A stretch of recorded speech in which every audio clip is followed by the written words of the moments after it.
So, ladies and gentlemen, my name is Csaba Johanyák, but you have already heard that. And I'm delighted to be hosting perhaps one of the most interesting panels here in the MCC Festival, entitled From Imagination to Reality, the Cities of the Future. Please welcome our distinguished guests. First, Richard Florida, from America, an urban theorist with focus on social and economic theory.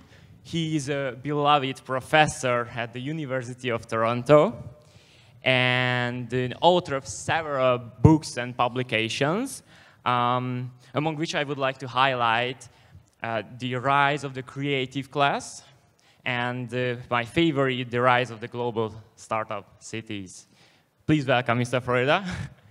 And our second guest is also from the US, and who I had the pleasure of meeting in Palo Alto this fall. And he's called Jonathan Reichental, and he's a well-known advocate for smart cities, and an online instructor and LinkedIn online learning.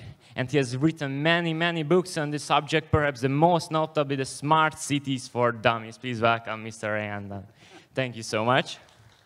And our third guest today, in this lovely afternoon, is also an expert on smart cities and the future of cities. Mr. Carlos Moreno, thank you very much for being here. He's a French-Colombian scientist and a professor who invented the concept of the 15-minute city. And that idea has been so influential that Paris Mayor Anne Hidalgo has promoted the idea, and in fact, similar concepts are being implemented all around the world. Please welcome Mr. Moreno. Thank you so much. So for the first round, actually, I brought 7 different topics, but for the first round, I would like to start from the obvious, from smart cities. And I would like to ask the most simple question in this topic. When does a regular city become a smart city? And the trick would be that Jonathan should answer the last. And I'd like you, Richard, to start the conversation. Thank you. Yeah, because Jonathan has the answer. And he just gave me, I have a 5- and a 6-year-old, so he just gave me a coloring book for my 5- and 6-year-old. So that's like the greatest thing ever. You know, I think a lot of people think about smart cities as technologies, and Jonathan knows like so much about that. But I think smart cities are just about enabling people to do things better. And that could be done with increasing densities, like, or creating a congregate. That was the technology of its time, or making people able to travel down a river to meet with others, or then a simple road. But now a smart city uses technology to do many of those things. And I think, and Jonathan, it'd be interesting to hear Jonathan and Carlos. I think one of the things we're discovering now with the creation of the metaverse. You've heard of this thing of the metaverse? Well, I met the man at Facebook, at Meta, who invented the metaverse. I met him recently, and he said, the metaverse will be better than current internet technology or your smartphone or Zoom or whatever, Skype. But he said it will only complement, it will never substitute from the incredible bandwidth we get from being together like this. So I guess in the future, the smartest city will be one that uses technology to make human beings better. Carlos? Thank you. I promise that my first sentence will be about a very small problem, because we are 4 guys for discussing about the city of the future. Sorry, different women present. I'm so sorry. I think that if we wanted to discuss on the future of cities, we need to consider that the half city in the world is totally by women. And we need to consider this question for the next round table for Definitely. the next panels. We need mixity, we need diversity, we need to develop more and more, a lot of intersections. Gender equity is today a priority in our urban entertainment life. Okay? This is the first point. Now, good morning, everybody. Good afternoon, maybe.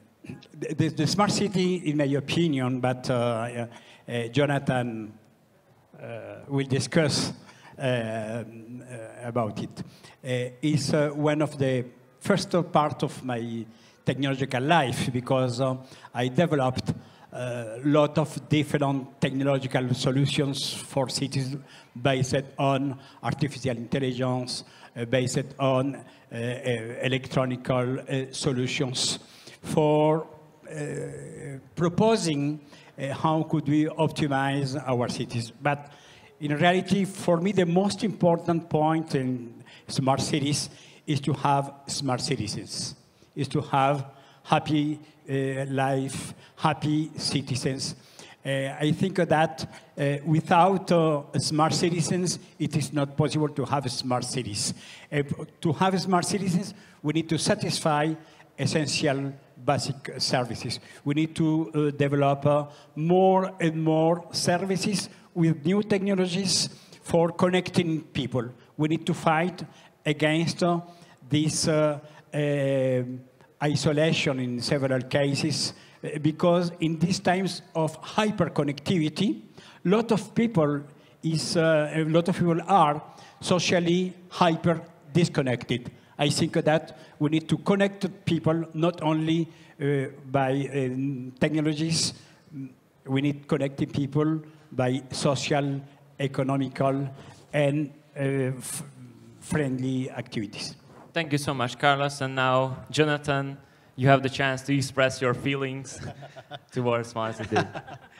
Well, I want to say a couple of things. First of all, I'm smiling because this is such an incredible context. Looking out at all of you, this amazing area here. A lot of great qualities, by the way. You see the urban forest, great use of trees, pedestrian, so you're creating place here. This is placemaking, a community. So a lot of incredible qualities here. The other thing I want to say, thank you to Hungary and my hosts and MCC, for such a wonderful welcome. And the miracle that you were able to bring the three of us together. People have been trying that for years. This is the first time it's ever happened. So to have Richard, me, and Carlos on the stage at the same time is really fabulous. So I'm grinning about that. Real quick, these guys gave great answers.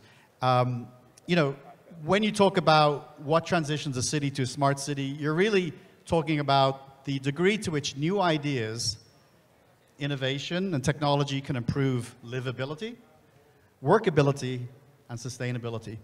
And if you super focus on people, make it all about quality of life, well, you're already ahead of the game, right? That's what cities have to do, is make sure that their focus 24 hours a day is on improving the quality of life of people. Thank you so much, Jonathan. I'll just stick with you for another question, which I'm very curious about. That technology that can be used is growing almost exponentially. Yes. But is the pace of adaptation that fast? And I would like you to answer this first, and maybe others give their thoughts about it. Yeah, so technology is moving very fast. Can cities keep up? Can industry even keep up?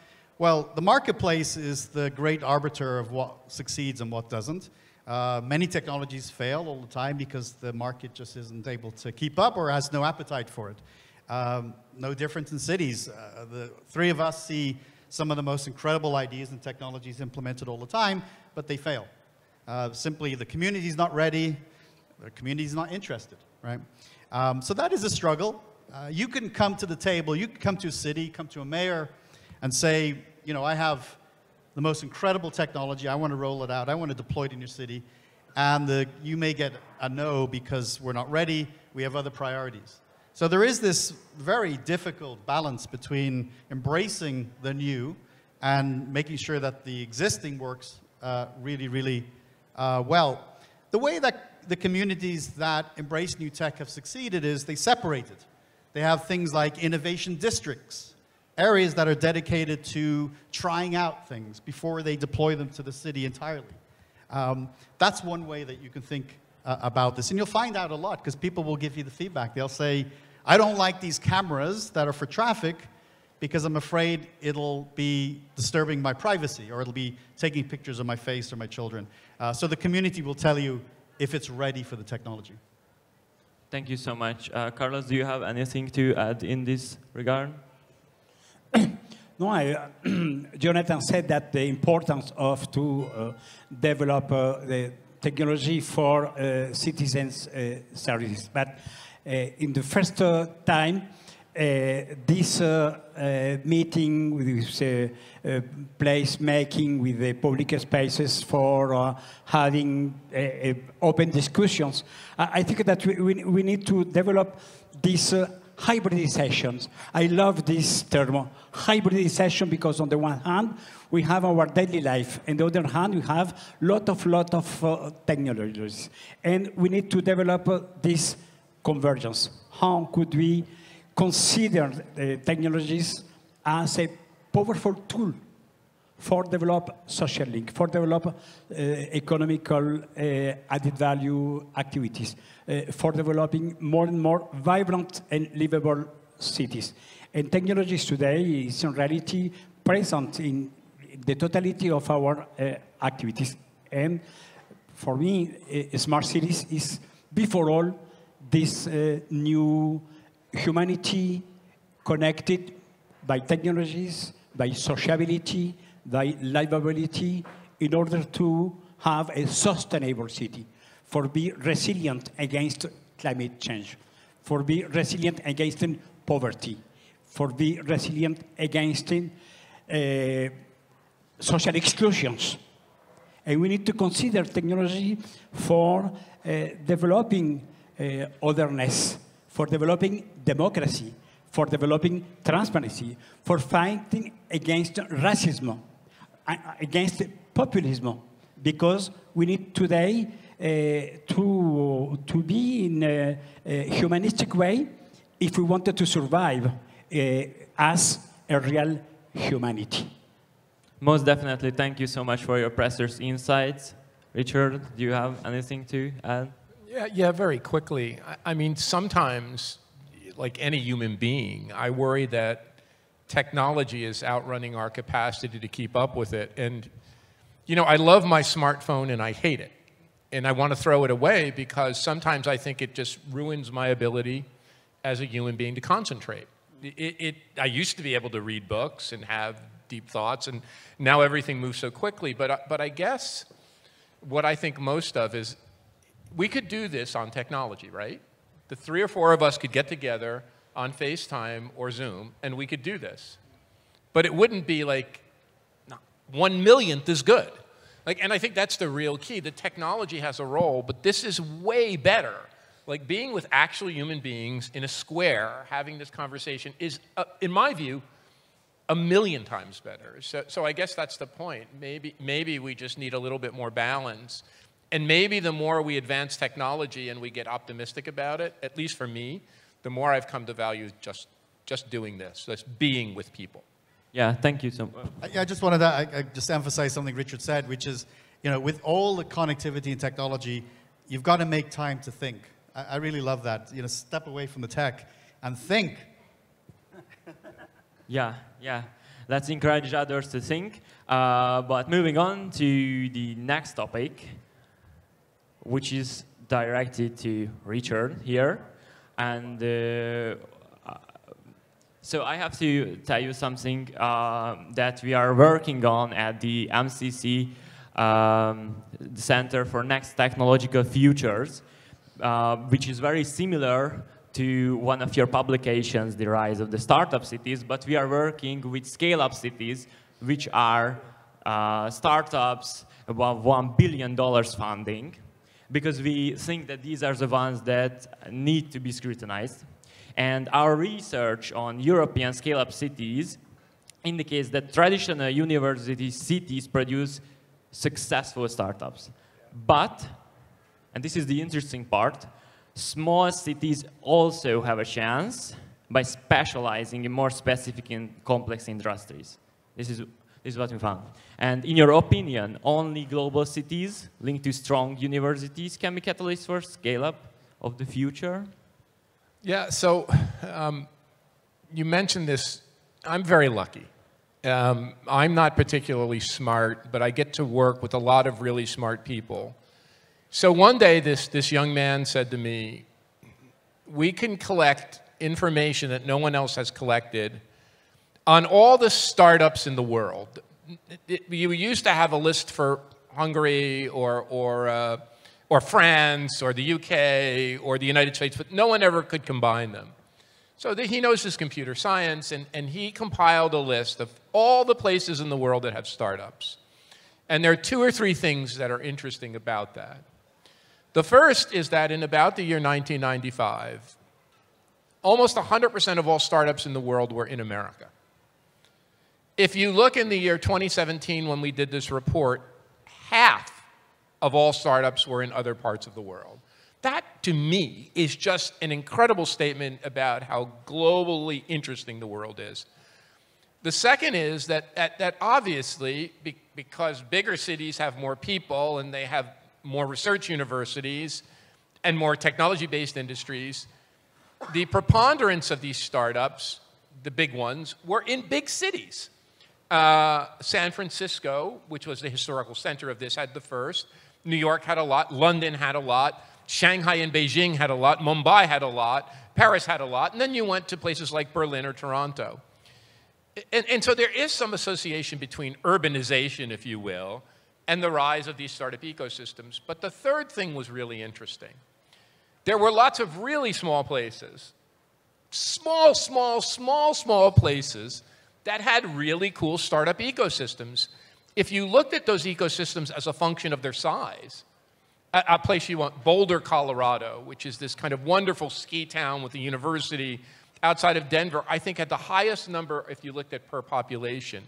But one of the things that was so interesting is that you can go to any small town now in Western Europe, Central Europe, certainly through the United States and Canada, and find what I would call, like they would have had a music scene of musicians, or they would have had an art scene of artists. Now they have a startup scene. And because there's so much money and investment in venture capital flowing, people could make a startup in their town. They no longer had to go across an ocean or to a big city.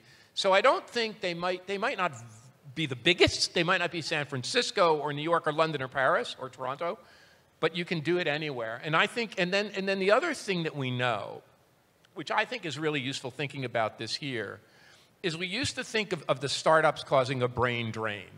That if you left your town in Hungary or in France or wherever in small town America and moved to the big city, you drain the brain. Now we're finding that you have much more circulation, brain circulation, and that people can move back and forth. And that, to me, is just so incredible because it means once you become a little node or hub, you're not just an isolated island. You're part of a system. And I think that's what's so cool about this, right? We're doing this as a node in a kind of world conversation about cities and thought leadership. And I think the same thing is true of startups. Thank you so much. Jonathan, do you have anything to add?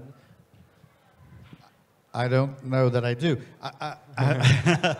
But I will say something about university towns. Okay. I hear the experts here, so I can only add a little bit more to this, is the universities are more than just educators. We often think that a university is a place you just go to, you learn something, you leave. Universities are part of communities. They employ people. They create economic activity. They do engage the private sector. They do create innovation. So the value of a university in a town, you know, is proven. It's significant, and it's important. It goes beyond the educational part. Thank you so much, Carlos. Just to add that creativity is one of the pillars today for developing livable cities and to develop a high quality of life in cities. In the case of the city of Paris, for example, we have been developing a lot of different programs for the universities, but for people in order to just educate people. For example, how could we use creativity for be resilient against climate change? In Paris, the mayor of Paris has created the Climate Academy. This is a new concept for mixing new technologies, creativity, university, trainings, private sector, and to develop more and more creativity for kids. This Climate Academy, in reality, has started at 7 years old. Because we need to deploy more and more creativity in kids, not only in the classical education, the school, but outside the school. And in this way, I think that creativity is a question for all people, and not only people that has the possibility for going into the university, but outside the university, in different places in the city, in different locations of the city, in different districts. Thank you so much. Staying with you, Carlos, first I have to make a confession because I did a deep research on you guys, but the audience might not know your publications and your books. So can you please, Carlos, introduce the audience into the main benefits of living in a city built of a series of 15-minute neighborhoods? In fact, the 15-minute city is a concept for developing this way of the cities and territories of shorter distances for living differently in face with climate change, in face with sanitary crisis, and today in face with, for example, power energy crisis. The first time when I proposed this concept was in 2016, just after the COP21 in Paris, because I consider when we had this COP21 in Paris that the cities are the most principal contributor of CO2 emissions. In particular, given that the transportations and buildings. And I proposed, instead of to have technical measures for developing more sequestration, captation of CO2, or transforming diesel cars into electrical cars, I said a traffic jam of the diesel cars or traffic jams with the electrical cars is before all a traffic jam. And my question was, how could we transform our urban life in reality for rediscovering proximities, for rediscovering more sociability, for developing more local economies, for developing more local employment. I proposed in 2016, for the first time, the 15-minute city. But at this moment, several people said to me, this is a very nice idea. You are researchers at Sorbonne University, done. But this is an utopia because it wasn't impossible to have a job close to home. In fact, we have started a transformation in 3 districts in Paris for developing not only social mixity, but to develop the functional mixity. And I proposed a model, this is the ontological model, based on 6 essential urban functions for having happy citizens. To live in the good conditions, to work with some proximities, to avoid the long commute, to supply for developing the local economies, for developing medical services in proximity for the physical and health with the generalists, with the more proximities instead of to go to the hospital for the little situations. To develop cultural activities in the public spaces for more democracy, for more social mixity, and to enjoy in the public spaces for transforming public space for people and not for cars. And in fact, when the mayor of Paris, Anne Hidalgo, embraced this concept in 2018, she proposed not a magic wand for transforming a city as Paris, but she proposed a journey. She proposed a roadmap for 6 years in order to transform each one of our districts.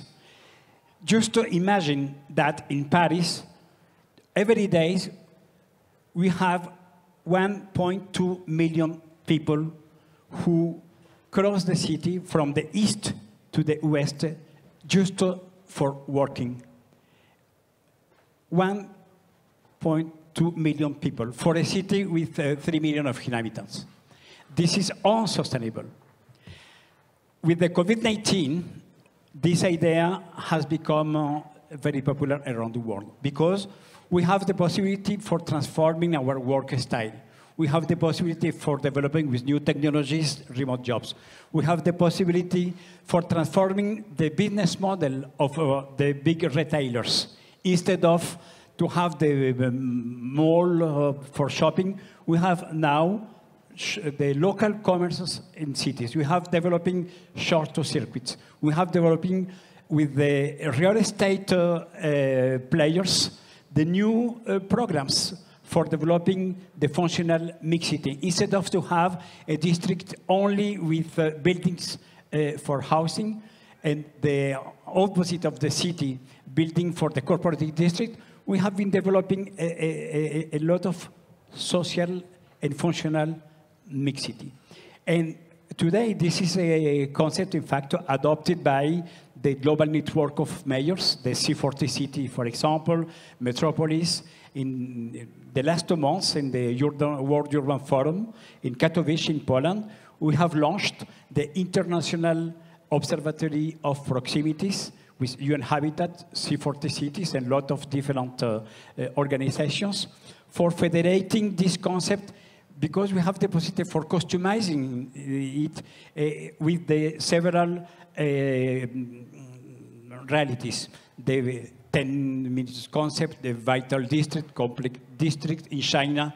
The name is the circle of life of 15 minutes. We have a lot of different implementations because the 15-minute city is not a doxa. This is not the copy-paste.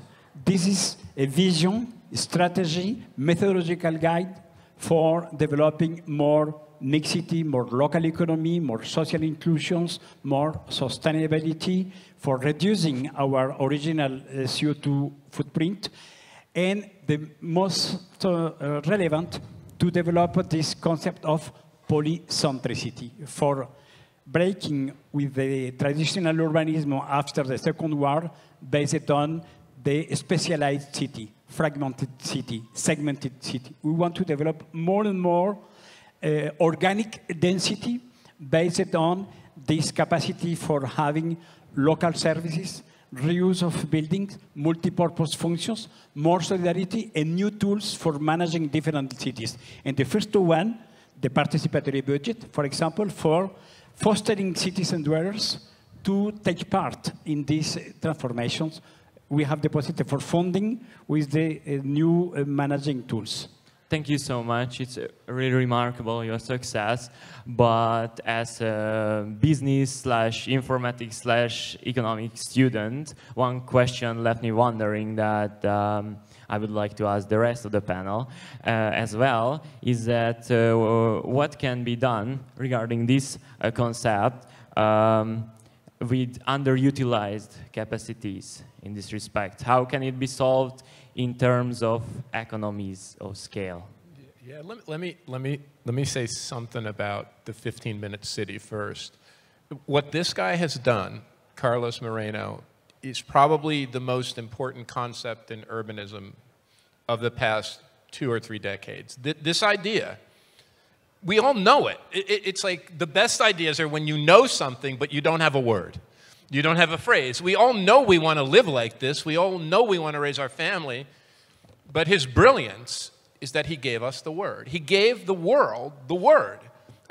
This is genius. And that word came like a tsunami, like a tidal wave.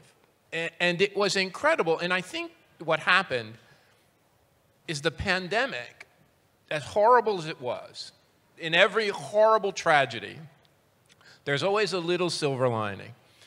Is it made people who were frenetic, who were crazy, who were on a train, a bus, a car, running, sit in their neighborhood and go, I like it.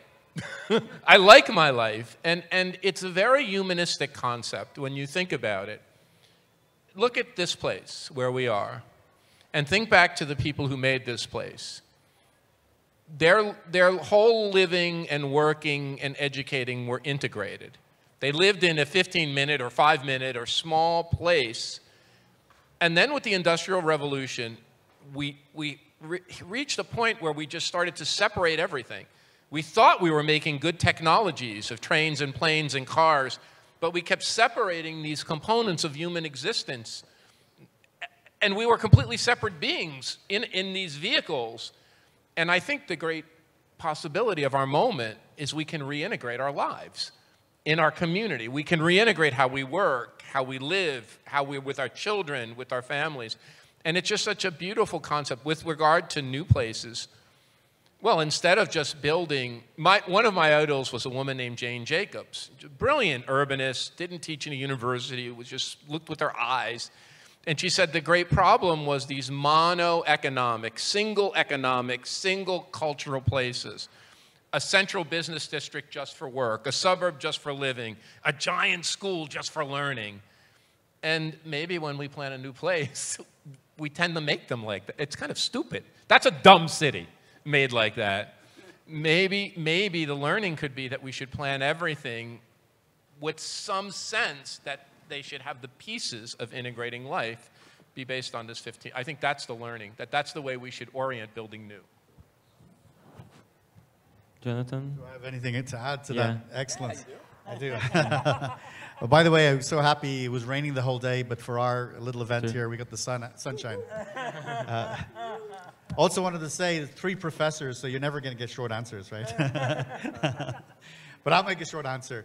Of course, it's amazing what you've done with this 50-minute city idea, and I think that its best years are ahead. I think we're still heading towards it. And, you know, I come from the US. The thing that has worked against us and why it's real difficult is we built a country around cars. You know, automobiles have been fabulous, but also devastating. So it's a lot harder when we actually emphasize distance rather than, long distance rather than emphasizing short distances. That's the challenge there. Where, you know, to reorganize US society around this is much harder. But in the big cities, in the dense urban areas, great progress is being made. I love this idea. You know, you just said something very profound about technologies in cities and the car. Like, I have a car, and I don't use it very much. I hardly ever use it, maybe to go on a trip. I don't use it day-to-day life, but it's a very good technology, and I'm glad I have a car.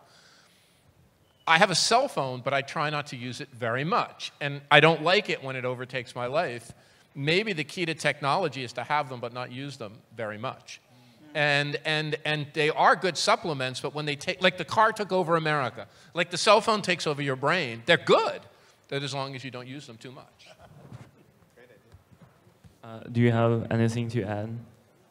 Richard Sennett, our common friend, said in the modern urbanism, long distances have becoming addiction. And in fact, the drug for this addiction is the car. And we have more cars, more distances, more time for commuting. And in fact, this is a vicious circle. We need to break this circle.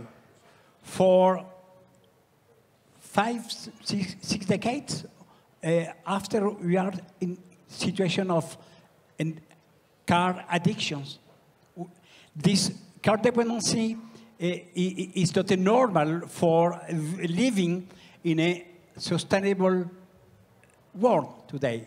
Climate change is not climate change today. This is a climate emergency. We have lived today with a lot of heat waves around the world. This is not possible to continue to live in the same conditions. We need to transform radically. And at the same time, we need to develop a sustainable world. But we need to develop the quality of life. How could we propose as a way?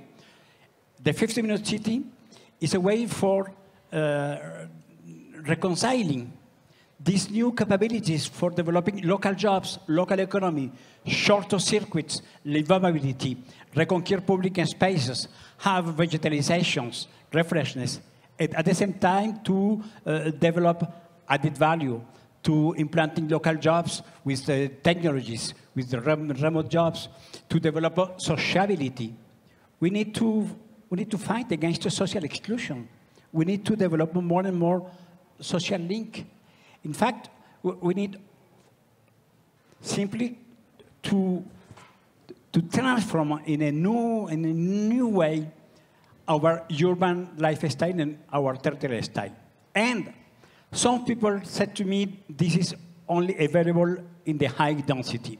But in fact, we have developed the twin concept, the 30-minute territory, for developing proximities in places with middle and low density. And we have today the very, very, very great experiences because we have the possibility with technologies today, with algorithms, with artificial intelligence, to develop more and more mobilities different of just to be alone in my car as driver. We have the possibility to develop new economic models in the territoriality, in rurality.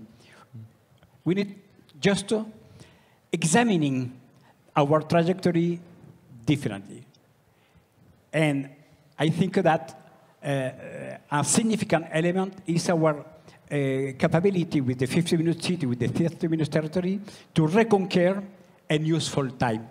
Because with the modern urbanism, we have lost the useful time. We have the hectic life. We don't have the possibility for having a real personal, familial, social life. With the 50-minute city, with the 30-minute territory, we have the possibility for optimizing my time and to rediscover this useful time. The young workers between 20 and 40 years old today around the world want to go in this way because it's a new possibility for living and for work differently, including to continue to be productive. This is for the economy, in reality, today, an added value for having people totally committed for developing this creativity, but at the same time to take advantage of the urban life, of the sociability. Thank you so much. Now, the next topic won't strike you as a surprise because we are turning to Richard here, who brought us a masterpiece called The Rise of the Creative Class. And this is our next topic.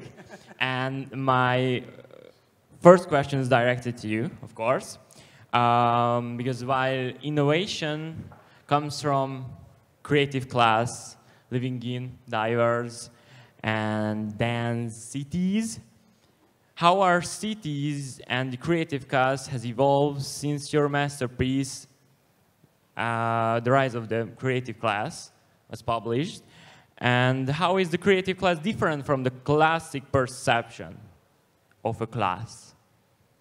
Yeah, great question. I think, you know, when you write a 500-page book, which I don't recommend that any of you do because it's really horrible to do, and you have to sit in your room for weeks on end and be boring, there's a lot of stuff.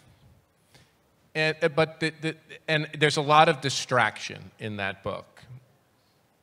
But there's a message that it gets clouded, it gets distorted by the conversation. It's like the same conversation you have to deal with the 15-minute city.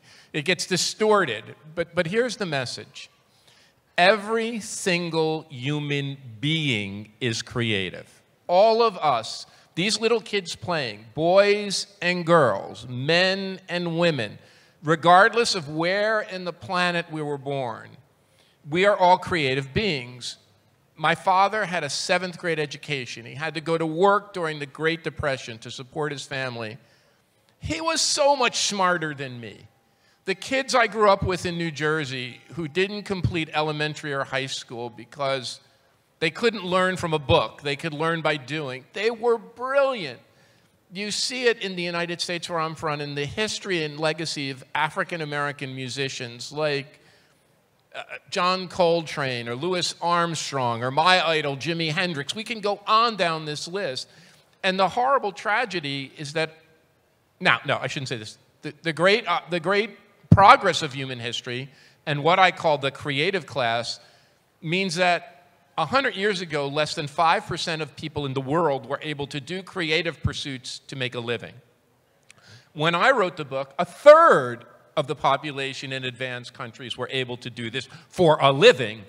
Now, if you go to the Northern European countries, 50% of the people, but that means 50% or 60% or 70% don't get to use their creativity. So the great challenge, and my whole life's work, is about how do we tap that creative furnace that lies, and how do we utilize and enable people to find meaning and purpose. And the reason cities are important, and by this I don't mean mega cities. When I say city, I mean it can be a small town, a community, a gathering, is because creativity is quintessentially social. It's not something that is locked up in any of us. We inherit creativity from all those who come before us, right? In the university world or in the scientific world, we have a saying. We say we stand on the shoulders of giants. So creativity is a historical thing which is informed by our past, but it's also a social or collective resource. I am far more creative in this exchange than I am as an individual. People who write music or play in a band play together because that's the way we work in a startup company, because we can't do it on our own. So it's quintessentially historical and it's social.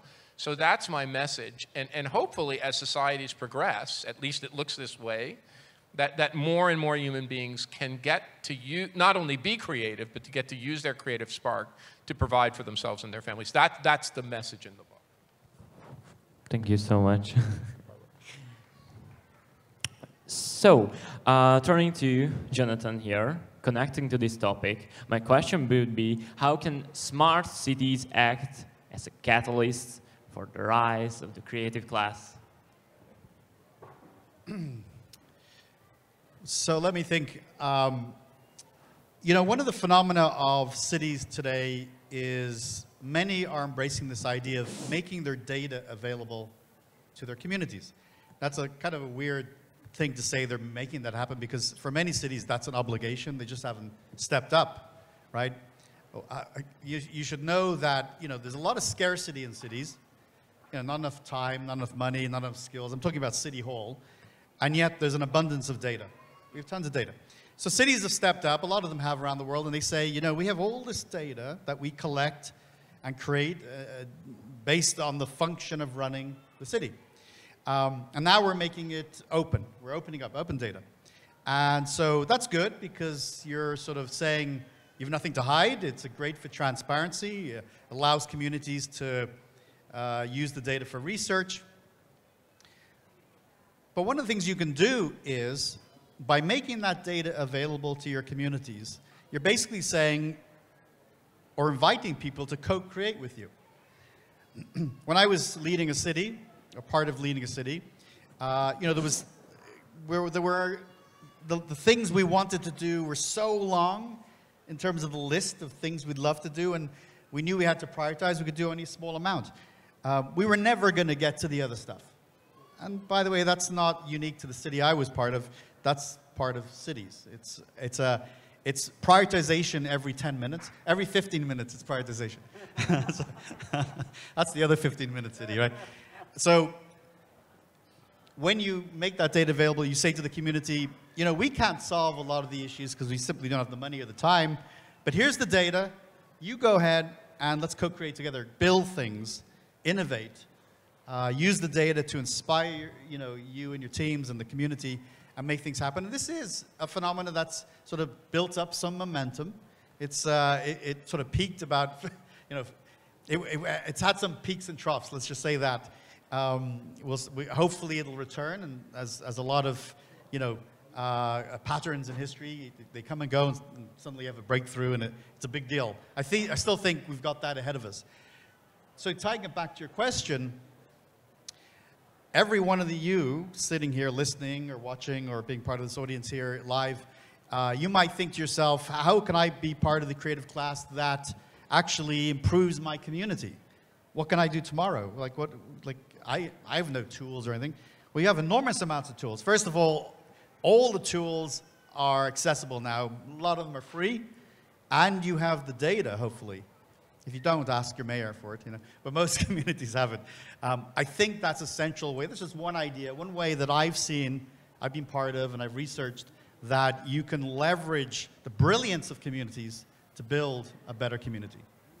Thank you so much. Jonathan, you made a joke on the 15 minutes, but actually my next question would be connecting to that, because I would be interested, and this question is directed to Carlos. I would be interested how you can see this concept of creative class in the context of the 15-minute cities. In fact, I am inspired by some people for a long time, and among these different people, Richard is one of our inspirators as well, because the creative class, this is the relevant topic. How could we develop creativity in the city, accessible for each one of us? James Jacobs said a livable city is a city when everywhere and every time we have the possibility to have a choice. Without creativity, this is impossible to have a choice. We need creativity, education, and innovations. And Richard was one of the most relevant inspirators around the world for developing this topic. How could we, creativity is one of the pillars for going beyond the common sense, for make sense differently, for going in the opposite directions of the common sense, because innovation is at the same time to discover other ways, to discover new trajectories, to be in opposition with the traditional thought, to imagine new ideas for deriving maybe another trajectory. And at the heart of this dynamic, we need to find creativity and accessible for everyone. I think that I prefer to continue to listen, Richard, about it, because this is one of the pillars for continuing to nourish this idea for going beyond. Thank you so much. We are coming close to the end of this session, but I have one last question, which I am really keen to ask to Richard here, because in your work, Cities in the Post-COVID World, you argue that at the micro-geographic scale, COVID might bring about a series of short-term and some longer-running social changes in the structure of cities. And I'm interested in what will these changes be? You know, I just think cities and communities and the world, despite all of the very bad things that we can all dwell upon, at this level, where we live, our communities are getting better. And getting better at this is why I focus on doing work on cities and communities and not tackling the global scale problems, because things are really getting better. And just to echo technology is helping this, but the whole idea of the 15-minute city, the fact that we could reintegrate, for the first time in my life or my parents' life, we could reintegrate the way we live so that we can live in a community that's more complete, where we can work, live, shop, go about our daily activities. And still, if we have to go see an opera or whatever play, we go on the train or we take our car that one night. But we live in a place which is better. And if you look, there's no matter how you slice it, if you look from the course of my life, cities and communities have gotten much better. There is no doubt in my mind. I could complain like anyone else, but they've gotten much, much better. And I think the pandemic, at the microgeograph, at this where we live, is just making coming to here's the way I'd say this, just for all of you.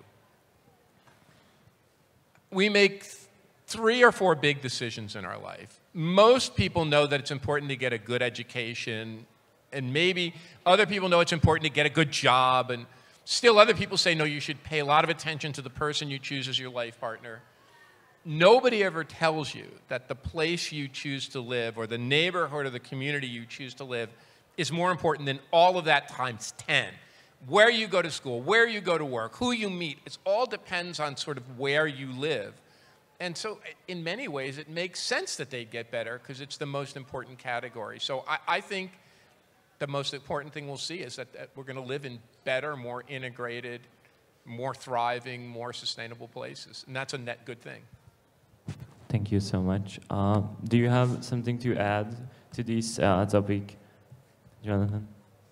I would just say, to add to Richard's point, you might say when he said, you know, things are getting better, you might say, well, that's not what I feel, or that's not what it looks like. I say trust the data. The data is really clear and things are getting better. And I think that's a really good, positive message to end this on. I'm a data guy, love data, trust the data. In every aspect of life around the world, things are getting better. We have little distractions here and there, but the overall trajectory is towards positivity. It's good that you mentioned data because if I understand correctly, you have a book coming up in this topic, data governance. You can already pre-order it on Amazon. Well, some closing remarks from Carlos. Do you have anything to add?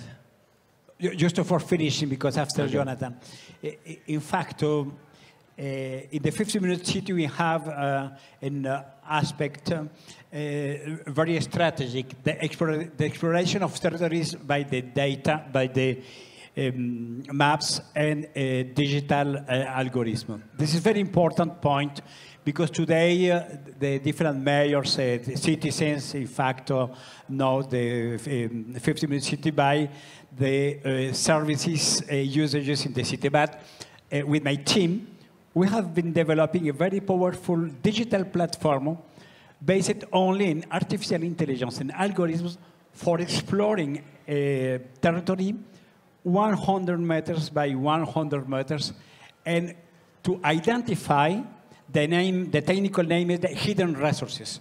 The hidden resources, lot of services present in the city, but invisible for us. With the artificial intelligence, we have the possibility to catch up lot of different services and to develop the simulations, for example, for changing. We have a disco. A disco is only used from the weekend during the night, 10 p.m. for 4 a.m. We have developing the different ideas about the disco, for example, for transforming a disco during the afternoon in a sport room. And we have developing a lot of simulations based on the young that live in the district. And we have transformed the business model of disco only for developing this mixity, the multi-purpose functions. A cafe, we have the possibility for identify a lot of cafe and to transform the business model. During the day, we have different hours with the cafe totally empty. We have developing with the artificial intelligence a program for promoting, for example, the foreign languages training in the cafe during these empty hours. This is a lot of success. And we need to preserve this use of the artificial intelligence for imagining, for consider a lot of different services in order to optimize our infrastructures, in order to develop more sociability, in order to develop more economic model for transforming our livability.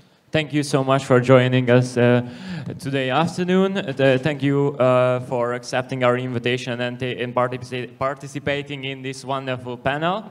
And I'm also grateful for this big audience that showed up this afternoon. Give a big round of applause to our panelists today.